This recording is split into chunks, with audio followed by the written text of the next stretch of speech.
Hello, West Michigan. This is Tap In Podcast. My name is Pamela Kine from Grand Tap Media, and my co-host is Stephanie Kolakowski from Grow Business Today. The spirit of the show is to tap in to businesses, individuals, and nonprofits that can help us thrive and help us get through, I guess, COVID, and maybe here for a while. We have somebody very interesting on our show today. He reached out to me. He is, have you ever heard of a kindness coach? His name is Matt Cunningham, and he is Epic Kindness. So I want to welcome him to the show, and I'm just going to have him tap in and tell us all about his kindness coaching that he has available. Welcome to the show, Matt. Thank you very much. Thanks, Pamela. I appreciate it. All right. I'm going to call you Matt, or do you prefer Matthew? I don't mean to. That's great. Okay. All right. I see you with a mic there, and I know you said you do a podcast. You're on podcast. You have a podcast or whatever. Okay. So share with us when you say kindness coach and how you got into this and what the mission of Epic Kindness is. So yeah, the mission of Epic Kindness is to kind of start a kindness movement. I think we need a lot more of it. I think we can all agree that many of us need to give more of it, but it's also great to receive it as well. So a kindness coach is someone who really works with people who are struggling to understand that kindness is more of a trait and less of an emotional response. And so, what do you mean? What do you mean by that? A trait? I mean, I know what a trait is, but what do you mean by that with this? Well, so in general, I think a lot of people think that kindness comes from you see a situation and then you respond according to how it makes you feel.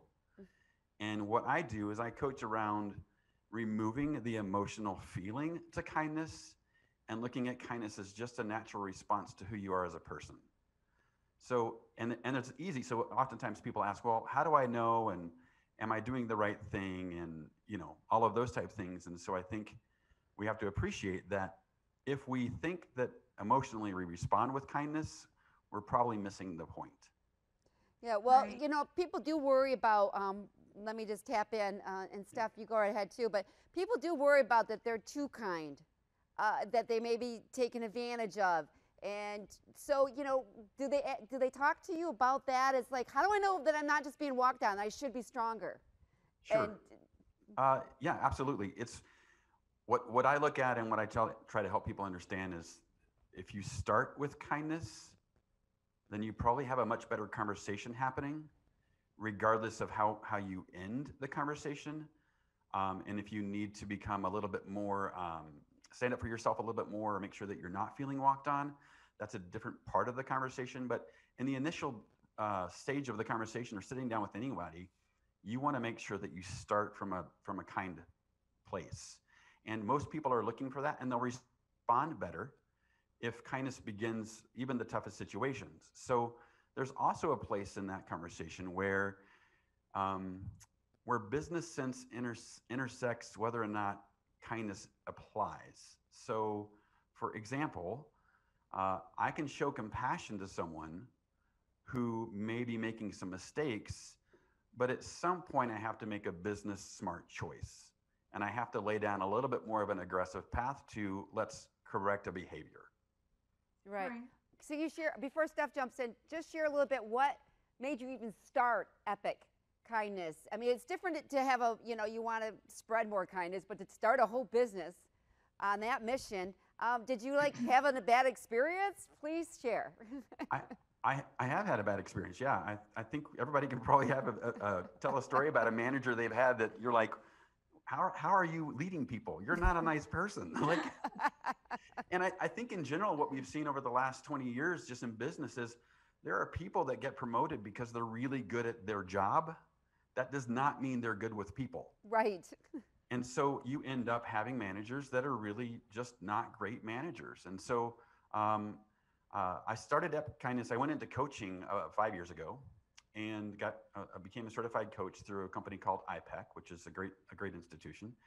And basically went into coaching because I got fired from my first job ever at 45 years old for providing too much customer service. Wow. Oh, wow. And so I was like, well, this is interesting. I've never been fired. before, and I've never been fired because I'm spending too much time with the customers and making sure that they buy product. And so, to help you out on this one, we were the #1 store, and I'm not going to talk about what store it is, but we were the #1 store in the United States, and we were top 5 in the world out of 650 stores. Oh And my they fired the manager. So, wow. so I thought to myself, well, you know what? What am I missing? Well, I wasn't actually missing anything. And what I realized is that we just need a lot more kindness in the world to help to understand and appreciate the world we live in. It's a crazy place. I think Steph and I can relate to your story on you pivot, going through a transition. Okay, Steph, take it away. I keep dominating here. No, I think you bring up some really great points. I do have a similar story myself in launching Grow Business Today. I've always been team oriented. It's about the people. It's about elevating your people as a leader in that space. And you're nothing as an organization without your people, right? And it seems Absolutely. like this should be a very common sense, right, approach to business and an approach to growth and life in general. And it's not, surprisingly. Sometimes we get to a point in careers where there are people that maybe forget where we come from, right? Everybody starts at ground zero, and we're all human. And are you making decisions that you think are best for the bottom line, but in turn costing yourself so much more because you're losing the people that have created the culture and created the space for people to thrive, right? Absolutely. And you talk a lot about kindness, and I call kindness to empathy, right?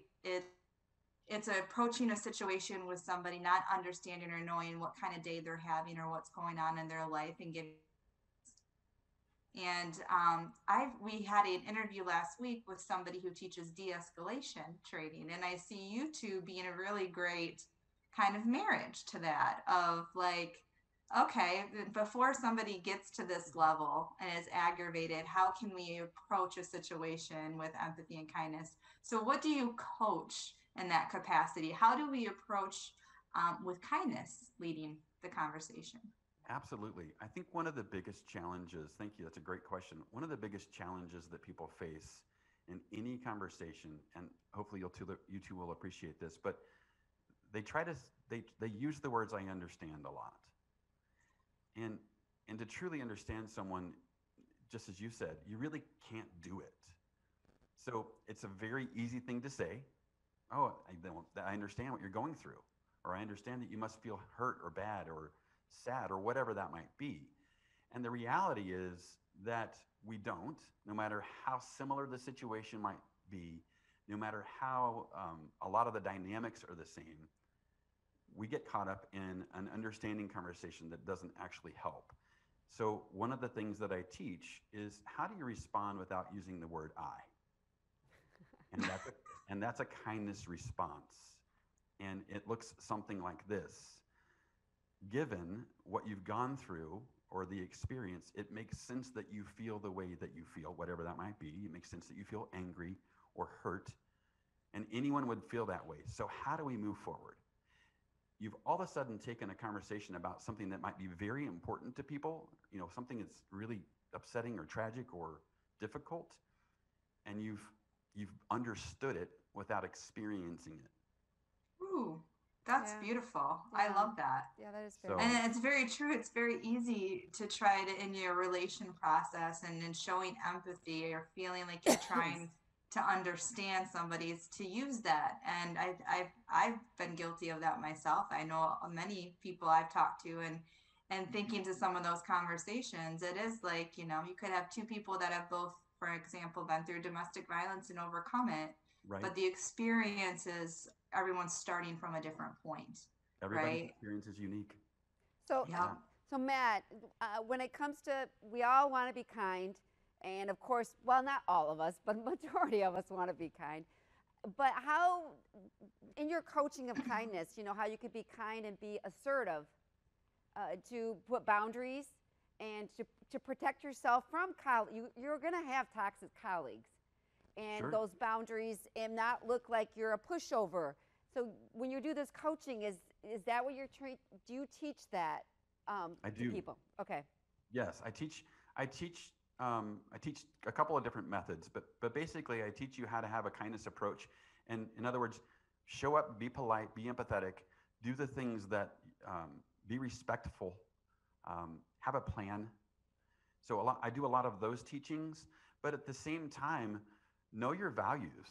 So core values, oftentimes people get angry and aren't kind because basically they have a fear experience. They want to be liked, they want to be appreciated, they want to be understood, they want to be aggressive, whatever that might be. So one of the things I really kind of target is know where you stand before you go in. And as long as your core values are still intact and you're doing those things, you can draw some pretty hard lines in a conversation and not be unkind.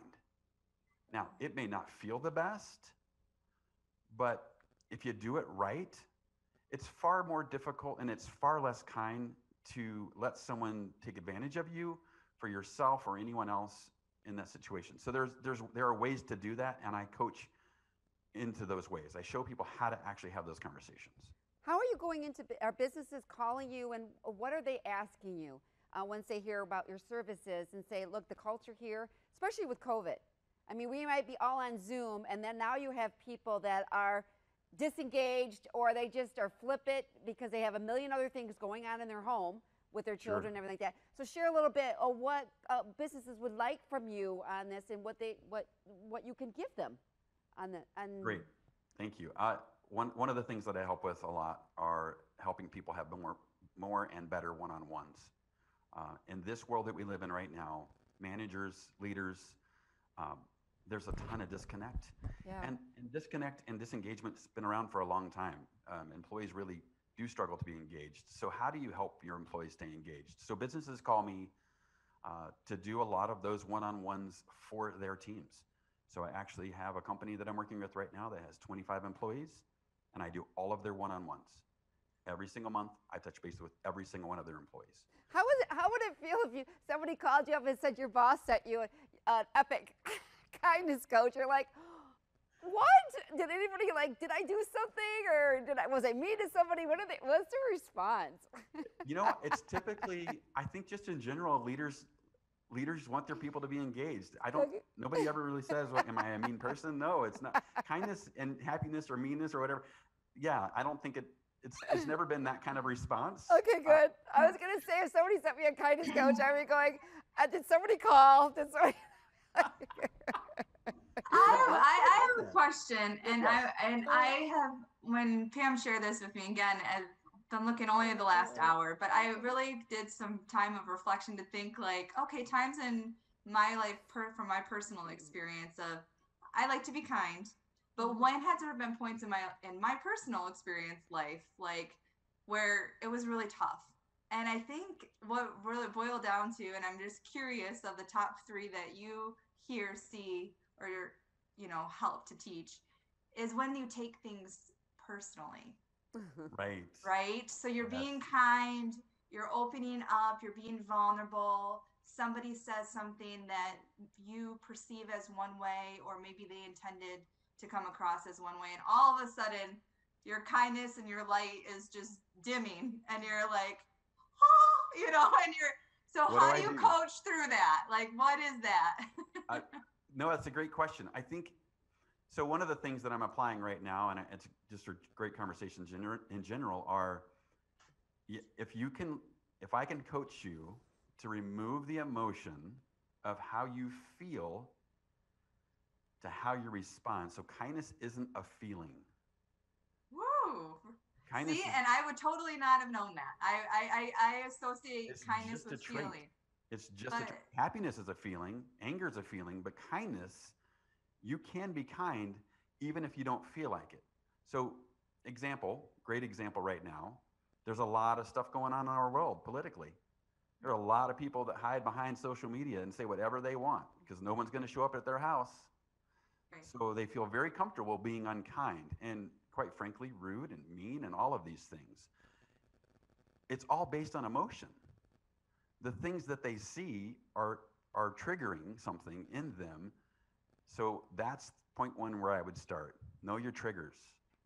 All right. Now, what talk about there's male and females. We work together closely. Absolutely. But right now we're most of us are Zooming, but some people are still working in their offices. What are you finding out? Because I think women have a tendency, and the majority are very kind. They're nurturing. That's just kind of our genetics, right? Our DNA. And then men don't. I don't want to be kind. I want to be assertive. I want to be strong. I don't want to be walked. I need to be so I can get promoted. So how are you dealing with their perception of what kindness is? I think all of those things are true today, Pamela, on both sides of this. I think we're looking at a bunch of men and women right now that yeah? are kind, Okay. that want to be assertive, Okay. that want to get there, and I truly believe that as you go through these conversations with these leaders, as I go through these conversations with these leaders, kindness, if you remind them that it's not about softness, kindness isn't softness. Okay. You know, what do they say? Don't mistake my kindness for weakness. That's really genuinely it. You can be strong and assertive and still be kind. You can look into kind of the subject and the framework of business today and be assertive and still be kind. What's happened, and what I think a lot of people have seen over the years, is that there are plenty of assertive leaders that aren't kind in general, and that is when you begin to have disengaged employees and disengaged people. And so you also have disengaged relationships personally. And Right. so You for know. me, I help them just understand there are two separate things. Make sure you keep them separate. Kindness has nothing to do with assertion.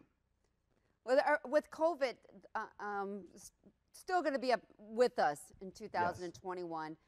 You know, and people are able to be all zoomed in, and now you're looking at screens of maybe meetings of 5 to 6 people, and people not being engaged, like they're not listening, or they're very flippant. Right? How Sure. are you dealing with more on how the communication should be kinder on these Zoom calls? I'm not sure if anybody. I just think that there's more opportunity for you. You're in your own home, and you can say maybe things you shouldn't. Or Absolutely. Yeah, I am. I deal a lot with one-on-ones, helping managers have one-on-ones. Managers are feeling disconnected, and they're dealing with people who are feeling disconnected. And so in the Zoom world of COVID and screens and how we're doing this now and not sitting there with you, it's even more important to stay connected. It's even more important to be kind. It's needed more. The mental health issues that people are struggling with right now are huge. There's just a lot of things out there that are causing disconnection. So I encourage managers to make a plan and set some regularly scheduled meetings to touch base with their people individually, so that when you do get into a team meeting, you know where everybody stands beforehand. You know how they're feeling, you know if they're lonely, you know if they're struggling, you know if their sales are up or down.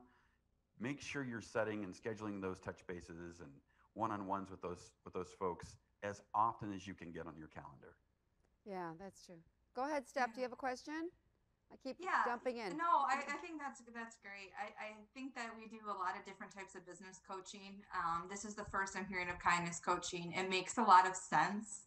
And I think that especially at different phases of your career as a leader, because as we're human beings, sometimes we have a tendency to get complacent or get stuck in that rut of I'm going through the motions, and we lose sight of, wait a second, we're here to serve our people. It's a great reminder, a kindness coach, to come in and ask, hey, how are you going out of your way to check in a kind fashion? How are you going above and beyond as a leader?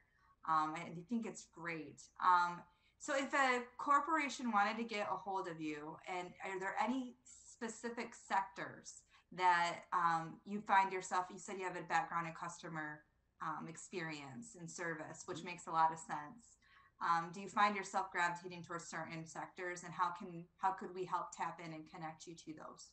Yeah, I'm not finding actually specific sectors really at all. I think the sectors that I'm not getting, which I find interesting, is retail. and Wow. which I think needs some of this. Yeah. And but I don't know that they're just, maybe it's just not something they're seeing as an opportunity right now. But I think in general, I'm getting business organizations, I'm getting companies who are trying to elevate their culture. Um, I'm getting companies that are having retention problems, Yeah. right? That's, Big challenge. When you have organizations and your people are walking out, there's probably a reason. right. People leave people, not jobs. Right. And so that's probably the biggest thing. The biggest way to connect with me would be just you can go to epickindness.com, which is, I have some really cool t-shirts that I sell there. Awesome. Which basically says kindness is epic. And I love that. And I've got a number of other ones that are coming out, so I'll happily show those at some point. Or just reach out at matt@epickindness.com, and I would love to chat with you and schedule a free consultation. My consults are an hour. I take my time to really find out about you and your company and if it's the right fit. And yeah. That's awesome. Thank you. I very welcome. learned a lot today, and I will definitely be checking out your website more in depth as the day goes on. It is under construction, so there's not much there right now. Oh, bummer. But you can look it up. It's open. Okay. I just have the t-shirts up right now. We're putting some new courses together. So I also do some coursework and teach courses on just leadership. Very cool. Have you approached the student space yet, or working in schools? I have not approached that space yet. Okay. So I would love that space. I think it would be fantastic. Yeah, absolutely. So, the younger we can teach it, the better. So Matt, real quickly, share with us a little bit before we end our interview here. When you've gone in, how long does it really take for possibility of the culture to start to really start experiencing a change? Can you give us have you kind of got a little bit of a ballpark when you're talking to organizations? I can give you some definite numbers, 3 to 6 months to even start. And I'll tell you why. Because the first 3 months, no one believes that you're actually making any changes. Why is that? Because when culture's really, really bad, people have been told a lot that things are going to improve. So when culture's really bad, they don't believe it. And it takes a while for them to really begin to see consistent change. So 3 months in, you're just now getting people to be aware that maybe something actually is happening.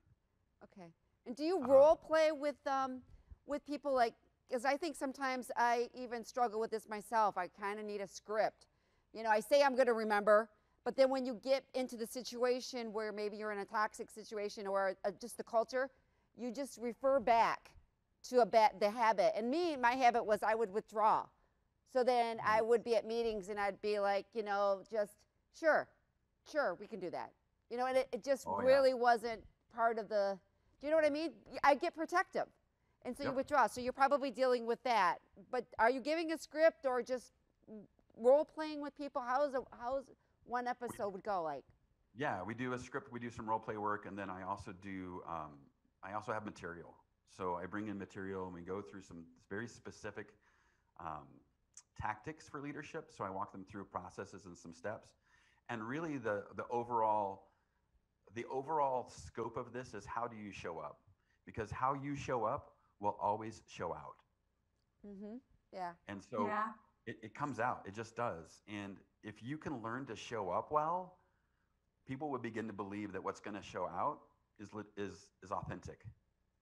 Have you heard testimony? I'm sure you have. But testimony of where they started this at work, and the workplace they started, and then they thought, why don't I try this at home and with friends? And it's really transformed even their relationships and their personal life. Pamela, I can tell you right now, this teaching, what I do with people when I walk into a manager's building, I have had more managers tell me that this works so great at home. It's helped their marriages. It's helped conversations at the dinner table. It's helped their relationship with their kids. And it's simply understanding how to be approachable and how to really listen well. Well, I do think that we've been raised in a situation where people have more freedom to be more flippant at home. I think I grew up in a culture where I had to respect my parents. And then you go and then you go through college, and they're able to say a lot more freer. You understand. They leeway, and they get to the workplace, and all of a sudden they get this conflict, and they're like, they can't say everything they want to say, and it's just, Right. or they're saying it. They've been saying it wrong the whole time. They can't wonder why their relationships really suck. But do you know what I mean? It's like nobody's ever Absolutely. told me this. Not Right. to say it that way. Yeah, it's interesting to see. It really is. All right. Is there anything else you'd like to share with our audience that we maybe didn't ask you, or they The would only be other unsure? thing I would share, I talked a lot about one-on-ones. I use a platform that isn't I don't own, but I wanted to share about it because it's fantastic. I use a platform called Waypoint, and it's a one-on-one tool. It's the coolest one-on-one tool. It helps you set up automatic check-ins and setups, and you can kind of lay everything out. And so I love that. I think it's fantastic. And it's something that really helps keep managers aligned with connecting to people. Yeah. And so that's the only other thing I would share. Find something that works for you. Be consistent. Have a plan. Okay, Steph. I know you already asked him, but you have to ask the last question. I know. I asked you a little early, but we always asked, how can our listeners tap into you, Matthew? What's the best way to get a hold of you? EpicKindness.com and Matt@EpicKindness.com. Please reach out. I'd love to chat with you. You can find me on Facebook or LinkedIn, and feel free to go buy a shirt. They're a great price. My T-shirts were made to help organizations were made by people who are earning a living wage in Haiti, and so we're helping support that. Love to have you come in and buy a T-shirt. I have men's and women's sizes. So. Okay. All right. Before you leave, Awesome. I want to just before we close, Steph, we have a couple more minutes, but can you just give us one tip on improving a relationship that we probably would be able to implement just today when we're out in the world? Absolutely. I will.